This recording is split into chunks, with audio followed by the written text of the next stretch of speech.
So the latest podcast from our next guest, let me get this correct, dropped 7 hours ago. Brian Windhorst and the Hoop Collective on the firing of Nico Harrison. He's kind enough to join us as the genuine article right here on the Rich Eisen Show. The senior NBA writer for ESPN, our buddy Brian Windhorst is back. Good to see you, Brian. How are you, sir? Hey.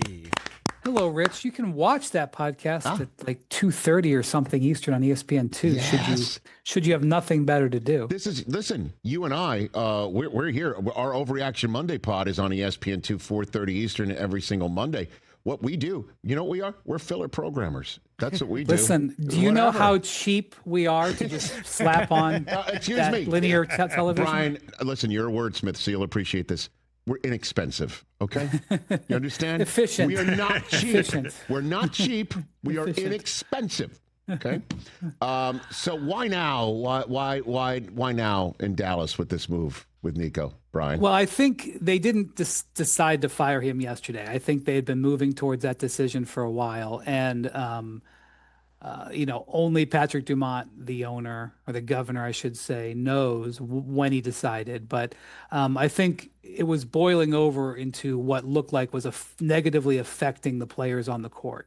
They were dealing with situations in their home arena that made it somewhat of enemy territory. And I think, they've played a lot of home games. I think they've played, if not the most home games in the West so far, nearly the most. And I think they've even got a bunch more coming up. And they were suffering at home because of how toxic the situation had become. And so I really think that, and you would, I can't really say I've ever experienced this or seen this before, where a general manager's presence has been, affecting players on the court. But I think that there was some belief that was the case.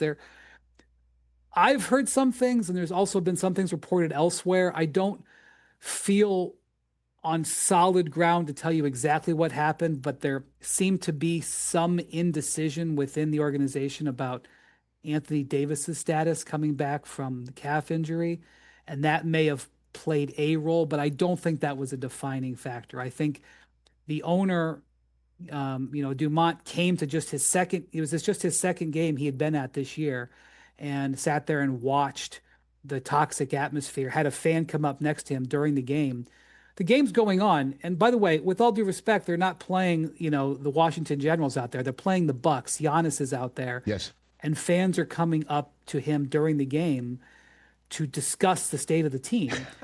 And I think it's clear that young fan was symbolic of the Mavericks fan base. They almost don't care what's going on the court. They only care about the fury that they feel. And so to sort of protect the shield, to limit the damage that is happening to the franchise, I think they felt like they had to do it now. It is very unorthodox to fire a coach on November 11th, but I think that they were trying to limit the damage that was being done. Yeah, I mean, the fans were vocal. As you pointed out, somebody goes up to the governor and basically says, hey, this is horrible. This has been horrible. Something needs to be done. And I guess they internalized it, or the owner did, the governor did.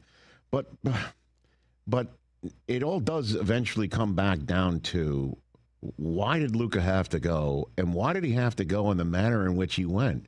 Which is the ultimate pocket listing in the history of pocket listings, Brian. Yes, exactly. Why did it have to be that way? And so one of those might be laid at the feet of Nico. The other one is the governor had to greenlight it, and somebody collectively, I imagine, think within the organization that Luka ain't it. We're not paying him, or he's not super maxing. We're not super maxing with him. We don't believe in him. Do we have any more information on that, even months later, Brian? Patrick Dumont, to his credit, I suppose, has taken accountability, saying this was my mistake.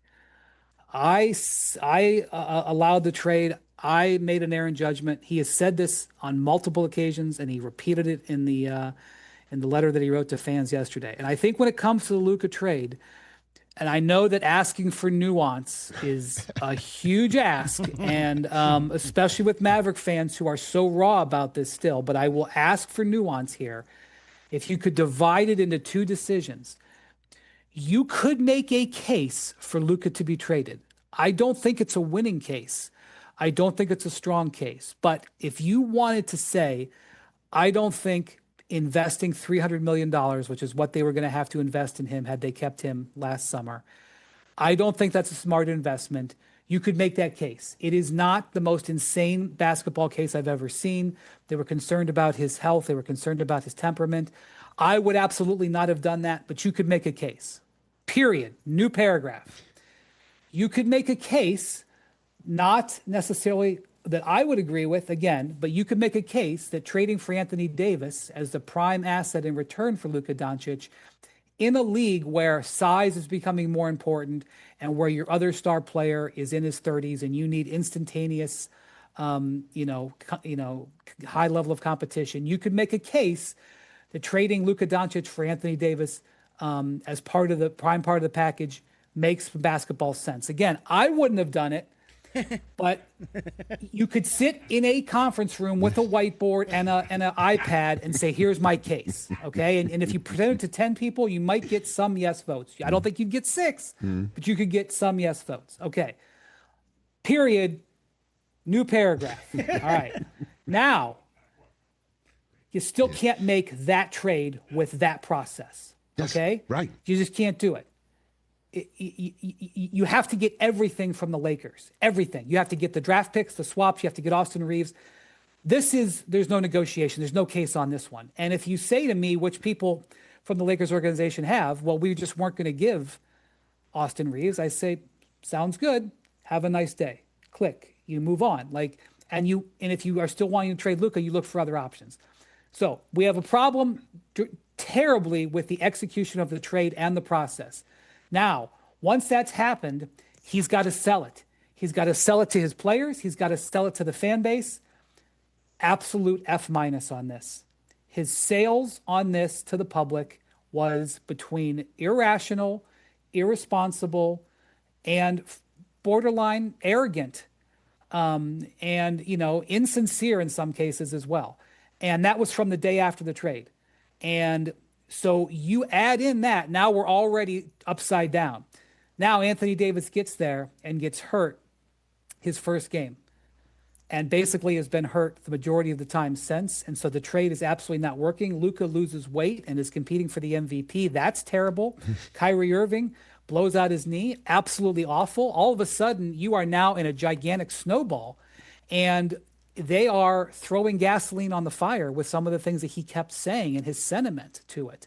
And so what you have is, yes, an idea to trade Luka Doncic, not necessarily the worst decision in the history of the NBA, but everything else after that decision has been handled horribly, and it cost him his job. And so do we know any more about why it was a pocket listing? Why they did not go ahead and say, if we're trading Luka, then we're going to have to take the slings and arrows locally here for the next week, 2 weeks, knowing that he's on the block, knowing that no one wants him to go. But at least we're going to crowdsource with 29 other NBA franchises and get the best possible yield for him, as opposed to doing it under the table, basically, with one team. Do we have any more thoughts on that or reporting on that, Brian? I will tell you what has been said, and I will tell you that I find the explanation unacceptable. Okay. What has been said is that they felt Anthony Davis was the player that they wanted. I mean, I would have been like calling the Thunder and asking for Shai Gilgeous-Alexander. I know they're not going to make that trade, but that's that's the type of calls that you make, right? I would call and ask for Victor Wembanyama.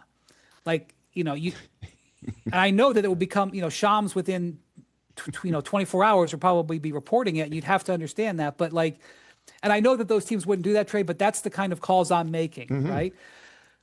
They decided Anthony Davis was the guy. They also felt that if they had called around, that it would have gotten public and that it would have undercut the ability to do the trade. Yeah, I know, but it gets public eventually, and now look at what's happened. People are holding up Fire Nico signs months later. You know what I mean? This is what I'm saying. Again, if you honestly don't believe that paying a guy who has had trouble staying in shape and has a temperamental problem at times, $300 million, that idea, it's not going to get you ejected from any room. people would at least listen to it. Again, I would have said, well, we're still going to give him 3 more years or 2 more years before we do it. We're still going to sign him to that contract. But you would not get laughed out of a room of NBA executives. You would get laughed out of a room of NBA executives if you said that you were only going to call one team, not ask for everything that they had, and prioritized silence over the most important transaction in the history of the organization. Okay, so then the last one for you on this one, sports talk radio question, Brian Windhorst, because I'm asking you also to put yourself in the mind of the governor of the Dallas Mavericks. If you asked him right now, Patrick Dumont, if you asked him right now, you can have one of two things. You don't trade Luka at all, or you do actually have your general manager crowdsource it with everybody. It gets out. Great question.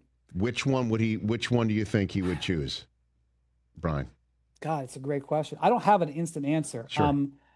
I think he would say, if he had to answer in front of any more than 3 people, he would say he wouldn't trade No Luka. trade. There's a receipt. Hold on a minute. I have it right here. But Return again, policy.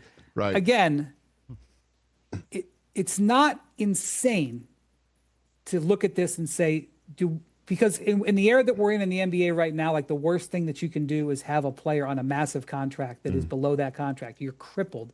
As a Cleveland Browns fan, you want to avoid, a situation where you have a contract that is untradeable, that it destroys your cap position. So I could see him as still agreeing to trade Luka. It's just, you're calling and asking for Jokic.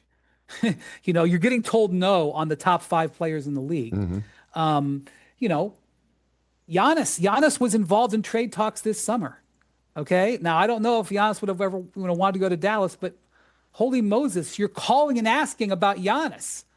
You know what I'm saying? Like, that's got to be the process. And but no, I think publicly, if he's in front of any group of anybody wearing Dallas Mavericks logo, he's saying, no, Luka would have stayed here for the next 45 years. Brian Windhorst here on the Rich Eisen Show. All right, so the other story in the NBA is Ja Morant available? What's going on with him? Who's trying to get him? Could it be done fast, soon? What do you think, Brian? I have not heard that Ja Morant is available. I don't know everything. I wouldn't say I know everything's going on. I have not heard he's available. Have there been the discussions that I have all day, every day about transactions that, is it something people are thinking about could happen, and what would the market look like? I have heard that.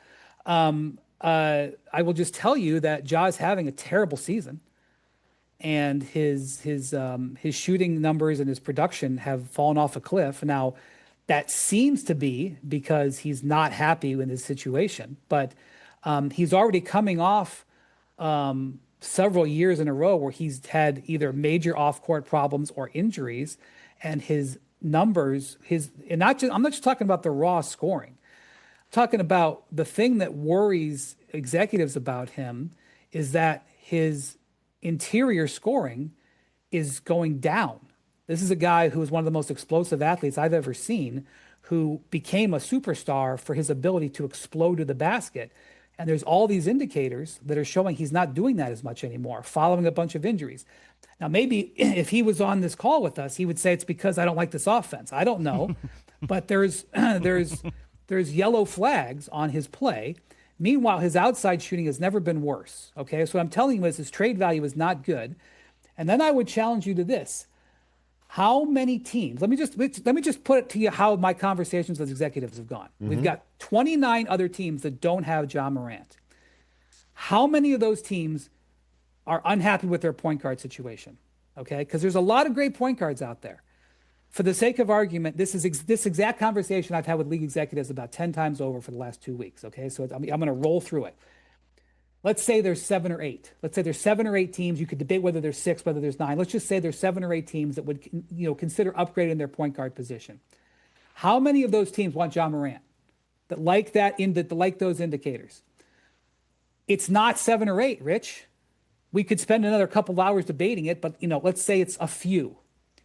Okay, let's say it's 3 or 4. All right, I'll give you 5. I don't think it's 5, but let's just say it's 5. How many of those 5 teams have a trade package that's available that Memphis would like? And I want to remind you, there's a whole bunch of teams out there that have restrictions on trades because of first or second apron stuff. So all of a sudden the needle eye gets really narrow. And so you have a conversation about whether John Morant can be traded. And, a lot of people would say, oh, yes, of course, and I say, I don't know about that. I'm not sure that there's a massive market out there. So that's why I think the Grizzlies' intention is to try to make this work. And I think they suspended him not to announce to the league they want rid of him. They suspended him to try to get him to cooperate with what the coach wants. And I'm going to tell you, the results are saying that it is not working. I love the way you put things, man. Before I let you go, Brian Windhorst, we're nearing the 1 month mark, about 3 weeks into the season. The story outside of obviously what we've just discussed, I'll give you some options. Obviously, the defending champs having 11 wins, the Pistons blossoming atop the East right now. The Knicks faring well with their new coach, no LeBron. The Lakers are 8-3. Just throwing some out there. Wembanyama has the Spurs 8-2. The story of the first few weeks of the season would be what in your estimation? I'm not saying it's the story, but I'm going to put something on your radar that you didn't mention there. All right, that sir. I think should get some attention. Thank you. I would like the NBA fans writ large to please take a look and pay attention to what Nikola Jokic is doing right now. Nikola Jokic right now is putting together a Wilt Chamberlain style statistical season. And it's not 50 points and 25 rebounds. In the modern era, what Jokic is doing in an efficiency standpoint is jaw-dropping. And I'm going to tell you the numbers because I've looked them up. He right now, I think he was something like 16 of 19 last night. He put on a clinic. If I was a Sacramento Kings fan and I watched this game and what he did last night to the Sacramento Kings, I would seriously consider just taking all my Kings gear and just trading it for Nugget stuff. He is shooting on 2-pointers. And this is not a guy who's taking 12 threes a game and two pointers a game. Okay. He is taking 11 2-pointers a game. And you've seen him. He's not taking layups. Okay. He's shooting 79% on 2-pointers. Okay. He is leading the NBA in assists. Leading it. Okay. Yes. And he is, I think, second in rebounding. I think the last couple of days he's fallen from first to second in rebounding. He is averaging 26 points, 13 rebounds, and 11 assists. So he is averaging a triple-double, but he's averaging 13 rebounds and 11 assists. He's not crawling over it. The Nuggets offensively are a juggernaut. Jamal Murray is in great shape and playing well. They're tearing teams down. Overall, he's shooting 67%. And if you watch him play, he pretty much makes a jaw-dropping move, whether it's a pass, shot, right. dribble, spin move, or whatever, about 45 times a game. And so what I am just saying is we are seeing an absolute master at the game of basketball like we've maybe almost never seen before at the peak of his powers. He's 30 years old. I think he's in his 10th or 11th season. What I am watching is the peak. This guy has, in the last 5 years, has 3 MVPs and 2 seconds. And I'm telling you what he's doing. Now, he's played 10 games. I'm not going to sit here and just project it to 80. What he is doing is on the highest level that I've seen. So all of those other stories, I mean, I'm sitting in Los Angeles like you are right now. Okay. I could not walk outside and find 10 people that would care about anything I just said. They want to know when the Lakers beat the Thunder tonight. I get it. The Lakers Thunder game is on ESPN. Yes, Please sir. watch. Yes, sir. All right. Mm-hmm. But let me tell you what I've done. For the last 5 years, I've been unable to watch Nuggets games I live in Omaha, Nebraska. And for some unspeakable reason, even though it's 517 miles from my house to Ball Arena, and I know I've looked, they said that I was in the Nuggets zone and I wasn't able to watch them on League Pass. So I only got to watch, and by the way, a lot of people in media get League Pass for free. I pay for it. That's right, Pay Brian. for it with my money, okay? So I can bitch about it. and I was denied Nuggets games unless they were on national TV. Okay. Mm-hmm. So I'm not going to go into any details, but I'm just going to tell you that the league pass situation changed this year, and you can manipulate your location a little bit. And so I have. And now I can watch the Nuggets games, even though I'm not supposed to. Let's just say the new league pass provider that I have doesn't think that I live in the city that I live in. And so now I can watch him even more. And I did it so I could watch Nikola freaking Jokic because I love watching him. He, to me,